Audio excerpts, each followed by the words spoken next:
Realization of prosperity, page 127.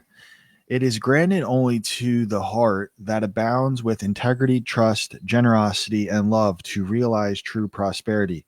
The heart that is not possessed of these qualities cannot know prosperity. For prosperity, like happiness, is not an outward possession, but an inward realization. Greedy people may become millionaires, but they will always be wretched and mean and poor and will even consider themselves outwardly poor so long as there is another person in the world who is richer than they are. While the upright, the open handed, and the loving will realize a full and rich prosperity, even though their outward possessions may be small. When we contemplate the fact that the universe is abounding in all good things, material as well as spiritual, and compare it to the blind eagerness to secure a few gold coins or a few acres of dirt, it is then that we realize how dark and ignorant selfishness is. It is then that we know that the self seeking is self destruction. Nature gives all without reservation and loses nothing. Those grasping all lose everything. If you would realize true prosperity, do not settle down, as many have done, into the belief that if you do right, everything will go wrong. Do not allow the word competition to shake your faith in the supremacy of righteousness. I do not care what people may say about the laws of competition, for I know the unchangeable law, which shall one day put them all to rout, and which puts them to rout even now in the heart and life of the righteous. And knowing this law, I can contemplate all dishonesty with undisturbed repose, for I know where certain destruction awaits. Under all circumstances, do that which you believe to be right and trust the law. Trust the divine power that is immanent in the universe, and it will never desert you, and you will always be protected. By such by such a trust, all your losses will be converted into gains, and all curses that threaten will be transmuted into blessings. Never let go of integrity, generosity, and love, for these, coupled with energy, will lift you into the truly prosperous state. Page 129. Do not believe the world when it tells you that you must always attend to number one first and to others afterward. To do this is to not think of others at all, but only of one's own comforts. To those who practice this, the day will come when all will desert them, and when they cry out in their loneliness and anguish, there will be no one to hear them and help them. To consider oneself before all others is to cramp and warp and hinder every noble and divine impulse. Let your soul expand, let your heart reach out to others in loving and generous warmth, and great and lasting will be your joy, and all prosperity will come to you. Those who have wandered from the highway of righteousness guard themselves against competition. Those who always pursue the right do not have to trouble about such defense. There is no empty statement. There are people who today there are people today who, by the power of integrity and faith, have defied all competition, and who, without swerving in the least from their methods, when competed with, have risen steadily into prosperity, while those who tried to undermine them have fallen back defeated. To possess those inward qualities which constitute goodness is to be armored against all the powers of evil, and to be doubly protected in every time of trial. And to build oneself up in those qualities is to build up a success which cannot be shaken, and to enter into a prosperity which will endure forever. Part 2, The Way of Peace, page 133, The Power of Meditation.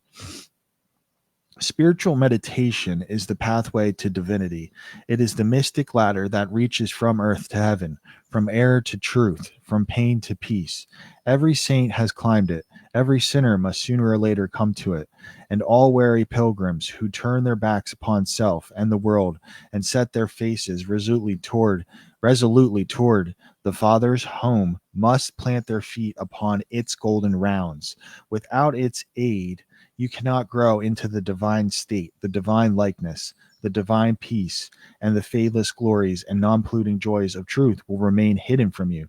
Meditation is the intense dwelling in thought upon an idea or theme with the object of thoroughly comprehending it, and whatsoever you constantly meditate upon, you will not only come to understand, but will grow more and more into its likeness, for it will become incorporated into your very being, will become, in fact, your very self. If, therefore, you constantly dwell upon that which is selfish and debasing, you will ultimately become selfish and debased. If you ceaselessly think upon that which is pure and unselfish, you will surely become pure and unselfish. Tell me what that is upon which you most frequently intensely think, that to which, in your silent hours, your soul most naturally turns, and I will tell you to what place of pain or peace you are traveling, and whether you are growing into the likeness of the divine or the beast like. There is an unavoidable tendency to become literally the embodiment of that quality upon which one most constantly thinks. Let therefore the object of your meditation be above and not below, so that every time you revert to it in thought, you will be lifted up. Let it be pure and unmixed with any selfish element. So shall your heart become purified and drawn nearer to truth, and not be defiled and dragged more hopelessly into error. Meditation, in the spiritual sense in which I am now using it, is the secret of all growth in spiritual life and knowledge. Every prophet, sage, and savior became such by the power of meditation. Buddha meditated upon the truth until he could say, I am the truth. Jesus brooded upon the divine immanence until at last he could declare, I and my Father are one. Meditation centered upon divine realities is the very essence and soul of prayer. It is the silent reaching of the soul toward the eternal. Mere petitionary prayer without meditation is a body without a soul, and is powerless to lift the mind and heart above sin and affliction.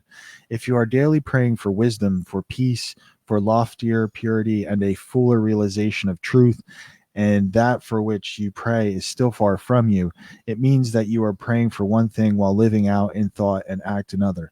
If you will cease from such waywardness, taking your mind off those things, the selfish clinging to which debars you from the possession of the stainless realities for which you pray, if you will no longer ask God to grant you that which you do not deserve, or to bestow upon you that love and compassion which you refuse to bestow upon others, but will commence to think and act in the spirit of truth, you will day by day be growing into those realities, so that ultimately you will become one with them.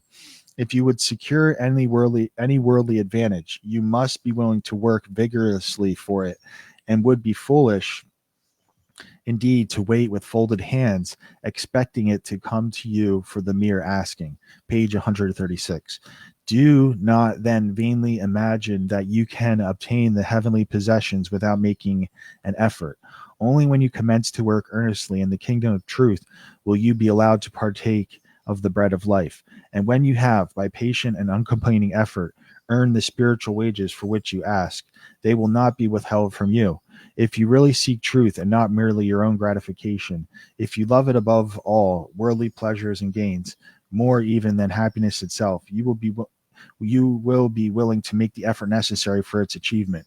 If you would be freed from sin and sorrow, if you would taste of that spotless purity for which you sigh and pray, if you would realize wisdom and knowledge, and would enter into the possession of profound and abiding peace, come now and enter the path of meditation, and let the supreme object of your meditation be truth. At the outset, meditation must be distinguished from idle reverie.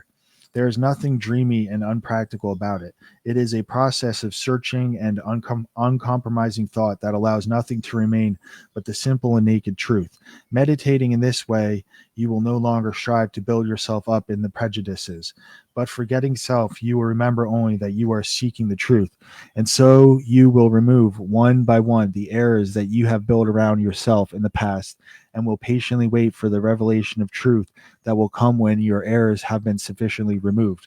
In the silent humility of your heart, you will realize that there is an inmost center in us all, where truth abides in fullness, and around, wall upon wall, the gross flesh hems it in, this perfect clear perception which is truth, a baffling and perverted carnal mesh binds it and makes all error, and to know rather consists in opening out a way, whence the imprisoned splendor may escape, than in effecting entry for a light supposed to be without.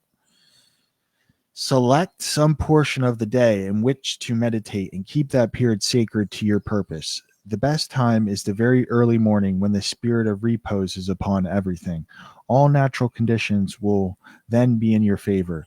The passions, after the long bodily fast of the night, will be subdued. The excitements and worries of the previous day will have died away, and the mind, strong and yet restful, will be receptive to spiritual instruction. Page 138. Indeed, one of the first efforts you will be called upon to make will be to shake off lethargy and indulgence. And if you refuse, you will be unable to advance, for the demands of the spirit are imperative. To be spiritually awakened is also to be mentally and physically awakened. The sluggard and the self-indulgent can have no knowledge of truth. If those who are possessed of health and strength waste the calm, precious hours of the silent morning in drowsy indulgence, they are totally unfit to climb the heavenly heights. Those whose awakening consciousness have become alive to its lofty possibilities, who are beginning to shake off the darkness of ignorance in which the world is enveloped, rise before the stars have ceased their vigil, and grappling with the darkness within their souls, strive by holy aspiration to perceive the light of truth while the unawakened world dreams on. The heights by great men reached and kept were not attained by sudden flight, but they, while their companions slept, were toiling upward in the night.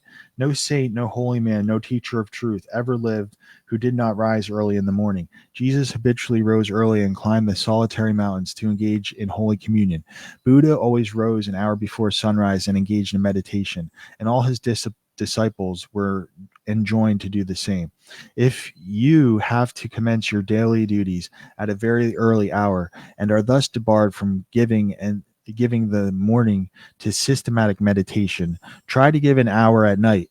And should this, by the length and laboriousness of your daily task, be denied you, you need not despair, for you may turn your thoughts upward in holy meditation in the intervals of your work, or in those few idle minutes which you now waste in aimlessness. Should your work be of that kind that becomes by practice automatic, you may meditate while engaged upon it. That eminent philosopher Jacob Boehme realized his vast knowledge of divine things while working long hours as a shoemaker. In every life there is time to think, and the busiest, the most laborious, is not shut out from aspiration and meditation. Spiritual meditation and self-discipline are inseparable. You will therefore commence to meditate upon yourself so as to try and understand yourself. For, remember, the great object you will have in view will be the complete removal of all your errors in order that you may realize truth. You will begin to question your, page 140, motives, thoughts, and acts, comparing them to your ideal and endeavoring to look upon them with a calm and impartial eye. In this manner, you will continually be gaining more of that mental and spiritual equilibrium without which men are but helpless straws upon the ocean of life. If you are given to hatred or anger, you will meditate upon gentleness and forgiveness, so as to become actually alive to a sense of your harsh and foolish conduct. You will then begin to dwell in thoughts of love and gentleness, of abounding forgiveness. And as you overcome the lower by the higher, there will gradually silently steal into your heart a knowledge of the divine law of love, with an understanding of its bearing upon all the intricacies of life and conduct. In applying this knowledge to your every thought, word, and act, you will grow more and more gentle, more and more loving, more and more divine. And thus, with every error, every selfish desire, every human weakness, by the power of meditation, it is overcome, and as each sin, each error is thrust out, a fuller and clearer measure of the light of truth illuminates the pilgrim's soul. By meditating, you will be ceaselessly fortifying yourself against your only real enemy, your selfish, perishable self. and will be establishing yourself more and more firmly in the divine and imperishable self that is inseparable from truth. The direct outcome of your meditations will be a calm spiritual strength that will be your stay and resting place in the struggle of life. Great is the overcoming power of holy thought, and the strength and knowledge gained in the hour of silent meditation will enrich the soul with saving remembrance in the hour of strife, of sorrow, or of temptation. As by the power of meditation you grow in wisdom, you will relinquish more and more your selfish desires, which are fickle, impermanent, and productive of sorrow and pain, and will take your stand with increasing steadfastness and trust upon interchangeable principles, and will realize heavenly rest. The use of meditation is the acquisition of knowledge of eternal principles, and the power which results from meditation is the ability to rest upon and trust those principles, and so become one with the eternal. The end of meditation is, therefore, direct knowledge of truth, God, and the realization of divine and profound peace. Let your meditations take their rise from the ethical group that you now occupy. Remember that you are to grow into truth by steady perseverance. Do not be as those who consider themselves religious, but who fail to meditate upon the law of truth, who practice only those precepts that are specific to their particular creeds, and who continue in the ceaseless round of sin and suffering. Page 142. Strive to rise by the power of meditation above all selfish clinging to partial gods or party creeds, above dead formalities and lifeless ignorance. Thus, walking the highway of wisdom with mind fixed upon the spotless truth, you shall know no halting place short of the realization of truth. Those who earnestly meditate first perceive a truth, as it were, afar off, and then realize it by daily practice. It is only the doer of the word of truth that can know of the doctrine of truth. For though by pure thought the truth is perceived, it is actualized only by practice, said the divine Gautama, the Buddha. He who gives himself up to vanity and does not give himself up to meditation, forgetting the real aim of life and grasping at pleasure, will in time envy him who has exerted himself in meditation. He instructed his disciples in the following 5 great meditations. The first meditation is the meditation of love, in which you so adjust your heart so that you long for the welfare of all beings, including the happiness of your enemies. The second meditation is the meditation of pity, in which you think of all beings in distress, vividly representing in your imagination their sorrows and anxieties, so as to arouse a deep compassion for them in your soul. The third meditation is the meditation of joy, in which you think of the prosperity of others and rejoice with their rejoicings. The fourth meditation is the meditation of impurity, in which you consider the evil consequences of corruption, the effects of sin and diseases. How trivial often the pleasure of the moment, how fatal its consequences. The fifth meditation is the meditation on serenity, in which you rise above love and hate, tyranny and oppression, wealth and want, and regard your own fate with impartial calmness and perfect tranquility. By engaging in these meditations, the disciples of the Buddha arrived at knowledge of the truth. But whether you engage in these particular meditations or not matters little, so long as your object is truth, so long as you hunger and thirst for that righteousness which is a holy heart and a blameless life. If your meditations, therefore, In your meditations, therefore, let your heart grow and expand with ever broadening love, until free from all hatred and passion and condemnation, it embraces the whole universe with thoughtful tenderness. As the flower opens its petals to receive the morning light, so to open your soul more and more to the glorious light of truth. Soar upward upon the wings of aspiration. Be fearless and believe in the loftiest possibilities. Believe that a life of absolute meekness is possible. Believe that a life of stainless purity is possible. Believe that a life of perfect holiness is possible. Believe that the realization of the highest truth is possible.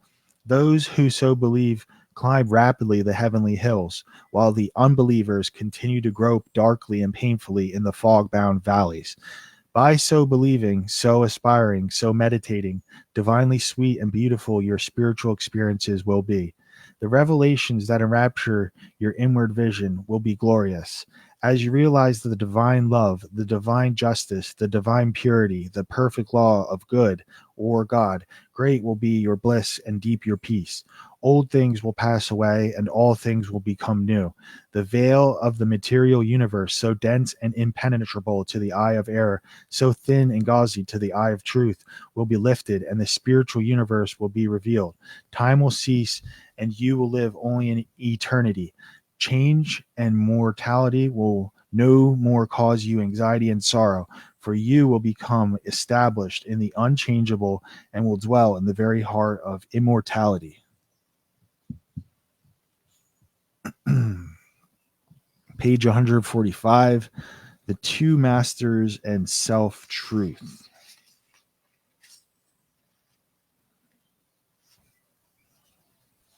Upon the battlefield of the human soul, two masters are ever contending for the crown of supremacy, for the kingship and dominion of the heart. The master of self, called also the prince of this world, and the master of truth, called also the Father God. The master self is that rebellious one whose weapons are passion, pride, avarice, vanity, self-will, implements of darkness. The master truth is that meek and lowly one whose weapons are gentleness, patience, purity, sacrifice, humility, love, instruments of light. In every soul the battle is waged, and as a soldier cannot engage at once in two opposing armies, so every heart is enlisted either in the ranks of self or of truth. There is no half and half course. There is no self and self. There is truth. There is no. There is self and there is truth. Where self is, truth is not. Where truth is, self is not. Thus spoke Buddha, the teacher of truth, and Jesus declared, no man can serve two masters, for either he will hate the one and love the other, or else he will hold to the one and despise the other. Ye cannot serve God and mammon. Truth is so simple, so absolutely undeviating and uncompromising that it admits of no complexity, no turning, and no qualification. Self is ingenious, crooked, and governed by subtle and snaky desire, admits of endless turnings and qualifications, and the deluded worshippers of self vainly imagine that they can gratify every worldly desire and at the same time possess the truth. But the lovers of truth worship truth with the sacrifice of self and ceaselessly guard themselves against worldliness and self-seeking. Do you seek to know and to realize truth? Then you must be prepared to sacrifice, to renounce to the uttermost, for truth in all its glory can be perceived and known only when the last vestige of self has disappeared. Jesus declared that he who would be his disciple must deny himself daily. Are you willing to deny yourself daily, to give up your lusts, your prejudices, and your opinions? If so, you must enter the narrow way of truth and find that peace from which the world is shut out. Page 147. The absolute denial, the utter extinction of self is the perfect state of truth, and all religions and philosophies are but so many aids to this supreme attainment. Self is the denial of truth. Truth is the denial of self. As you let self die, you will be reborn in truth. As you cling to self, truth will be hidden from you.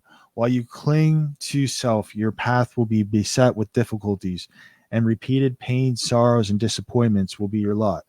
There are no difficulties in truth, and coming to truth, you will be freed from all sorrow and disappointment. Truth in itself is not hidden and dark. It is always revealed and is perfectly transparent, but the blind and wayward self cannot perceive it. The light of day is not hidden except to the blind, and the light of truth is not hidden except to those who are blinded by self. Truth is the one reality in the universe, the inward harmony, the perfect justice, the eternal love. Nothing can be added to it or taken from it. It does not depend upon any one person, but all people depend upon it. You cannot perceive the beauty of truth while you are looking at through the eyes of self. If you are vain, You will color everything with your own vanities. If lustful, your heart and mind will be so clouded with the smoke and flames of passion that everything will appear distorted through them.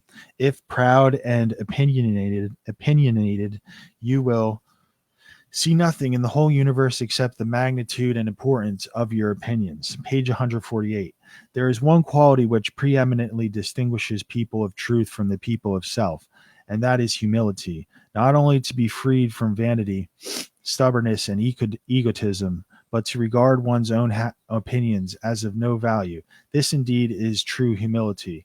Those who are immersed in self regard their own opinions as truth and the opinions of others as error. But humble truth lovers who have learned to distinguish between opinions and truth regard all people with the eye of charity and do not seek to defend their opinions but sacrifice those opinions that they may love the more, that they may manifest the spirit of truth, for truth in its very nature is ineffable and can only be lived. Those who have most charity have most truth. People engage in heated controversies and foolishly imagine they are defending the truth, when in reality they are merely defending their own petty interests and perishable opinions. Followers of self take up arms against others. Followers of truth take up arms against themselves. Truth, being unchangeable and eternal, is independent of your opinion and of mine. We may enter into it or we may stay outside, but both our defense and our attack are superfluous and are hurled back upon ourselves. Those enslaved by self, passionate, proud, and condemnatory, believe their particular creed or religion to be the truth, and all other religions to be error, and they proselytize with passionate ardor. There is but one religion, the religion of truth. There is but one error, the error of self. Truth is not a formal belief, it is an unselfish, holy, and aspiring heart. Those who have truth are at peace with all and cherish all with thoughts of love. You may easily know whether you are a child of truth or a worshiper of self if you will silently examine your mind, heart, and conduct. Do you harbor thoughts of suspicion, enmity, envy, lust, pride, or do you strenuously fight against these? If the former, you are chained to self, no matter what religion you may profess. If the latter, you are a candidate for truth, even though outwardly you may profess no religion. Are you passionate, self-willed, ever seeking to gain your own ends, self-indulgent and self-centered? Or are you gentle, mild, unselfish, quit of every form of self-indulgence, and ever ready to give up your own? If the former, self is your master. If the latter, truth is the object of your affection. Do you strive for riches? Do you fight with passion for your party? Do you lust for power and leadership? Are you given to ostentation and self-praise?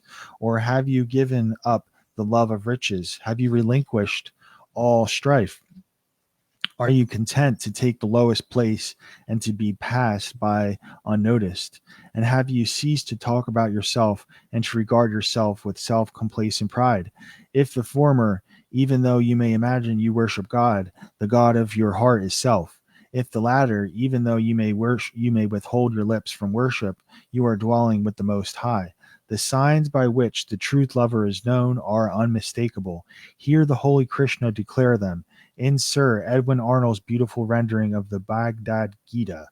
Fearlessness, singleness of soul, the will, always to strive for wisdom, open hand, and governed by appetites and piety, and love of lonely study, humbleness, uprightness, heed to injury not which lives, truthfulness, slowness unto wrath, a mind that lightly letteth go what others prize, and equanimity and charity, which spieth no man's faults, and tenderness towards all that suffer, a contented heart, fluttered by no desires, a bearing mild, modest and grave, with manhood nobly mixed, with patient fortitude and purity, an unrevengeful spirit, never given to rate itself too high. Such be the signs, O Indian prince, of him whose feet are set on that fair path which leads to heavenly birth. When those lost in the devious ways of error and self have forgotten the heavenly birth, the state of holiness and truth, they set up artificial standards by which to judge one another and make acceptance of adherence to their own particular theology the test of truth. And so such people are divided one against another, and there is ceaselessly enmity and strife and unending sorrow and suffering. Do you seek to realize the birth into truth? There is only one way. Let self die. All those lusts, appetites, desires, opinions, limited conceptions, and prejudices to which you have hitherto so tenaciously clung, let them fall from you. Let them no longer hold you in bondage, and truth will be yours. Cease to look upon your own religion as superior to all others, and strive humbly to learn the supreme lesson of charity. No longer cling to the idea so productive of strife and sorrow, that the Savior whom you worship is the only Savior, and that the Savior whom your brother worships with equal sincerity and ardor is an impostor. But seek diligently the path of holiness, and then you will realize that every holy person is a Savior of humankind.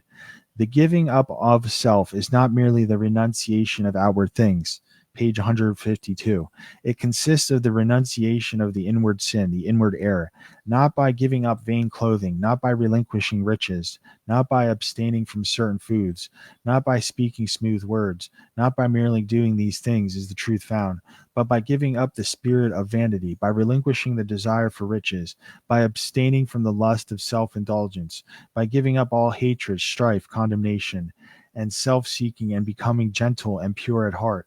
By doing these things is the truth found. To do the former and to not do the latter is hypocrisy, whereas the latter includes the former. You may renounce the outward world and isolate yourself in a cave or in the depths of the forests, but you will take all your selfishness with you. And unless you renounce that, great indeed will be your wretchedness and deep your delusion. You may remain just where you are, performing all your duties, and yet renounce the world, the inward enemy. To be in the world and yet not of the world is the highest perfection, and the most blessed peace is to achieve the greatest victory. The renunciation of self is the way of truth. Enter the path. There is no grief like hate, no pain like passion, no deceit like sense. Enter the path. Far hath he gone whose foot treads down one fond offense. As you succeed in overcoming self, you will begin to see things in their right relations. Those who are swayed by any passions, prejudice, like or dislike, adjust everything to that particular bias and see only their own delusions. Those who are absolutely free from all passion, prejudice, preference, and partiality see themselves as they are, see others as they are, see all things in their proper proportions and right relations, having nothing to attack, nothing to defend, nothing to conceal, and no interest to guard. They are at peace. They have realized the profound simplicity of truth. For this unbiased, tranquil, blessed state of mind and heart is the state of truth. Those who attain to it dwell with the angels and sit at the footstool of the Supreme, knowing the great law, knowing the origin of sorrow, knowing the secret of suffering, knowing the way of emancipation and truth. How can such people engage in strife or condemnation? For they know that the blind, self-seeking world, surrounded with the clouds of its own illusions and enveloped in the darkness of error and self, cannot perceive the steadfast light of truth, and is utterly incapable of comprehending the profound simplicity of the heart that has died or is dying to self. Page 154. Yet they also know that when the suffering ages have piled up mountains of sorrow, the crushed and burdened soul of the world will fly to its final refuge, and that when the ages are completed, every prodigal will come back to the fold of truth. And so they dwell in goodwill toward all and regard all with the tender compassion which a father bestows upon his wayward children. People cannot understand truth because they cling to self, because they believe in and love self, because they believe self to be the only reality, whereas it is the one delusion. When you cease to believe in and love self, you will desert it and fly to truth and will find the eternal reality. When people are intoxicated with the wines of luxury and pleasure and vanity, the thirst of life grows and deepens within them, and they delude themselves with dreams of fleshly immortality. But when they come to reap the harvest of their own sowing, and pain and sorrow supervene, then crushed and humiliated, relinquishing self and all the intoxications of self, they come with aching hearts to the one immortality, the immortality that destroys all delusions, the spiritual immortality in truth. People pass from evil to good, from self to truth, through the dark gate of sorrow. For sorrow and self are inseparable. Only in the peace and bliss of truth is all sorrow vanquished. If you suffer disappointment because your cherished plans have been thwarted, or because someone has not come up to your anticipations, it is because you are clinging to self. If you suffer remorse for your conduct, it is because you have given way to self. If you are overwhelmed with chagrin and regret because the attitude of someone else toward you, is because you have been cherishing self. If you are wounded on account if you are wounded on account of what has been done to you or said to you, it is because you are walking in the painful way of self. All suffering is of self. All suffering ends in truth. When you have entered into and realized truth, you will no longer suffer disappointment, remorse, and regret, and sorrow will flee from you. Self is the only prison that can ever bind the soul. Truth is the only angel that can ever bid the gates unroll. And when he comes to call thee, arise and follow fast. His way may lie through darkness, but it leads to light at last. Page 156. The woe of the world is of its own making. Sorrow purifies and deepens the soul, and the extremity of sorrow is the prelude to truth. Have you suffered much? Have you sorrowed deeply? Have you pondered seriously upon the problem of life? If so, you are prepared to wage war against self and to become a disciple of truth. The intellectuals who do not see the necessity for giving up self frame endless theories about the universe and call them truth. But if they pursue that direct line of conduct, which is the practice of righteousness, they will realize the truth which has no place in theory and which never changes. Cultivate your heart. Water it continually with unselfish love and deep felt pity, and strive to shut out from it all thoughts and feelings that are not in accordance with love. Return good for evil, love for hatred, gentleness for ill treatment, and remain silent when attacked. So shall you transmute all your selfish desires into the pure gold of love, and self will disappear in truth. So you will walk blamelessly, yoked with the easy yoke of lowliness, and clothed with the divine garment of humility.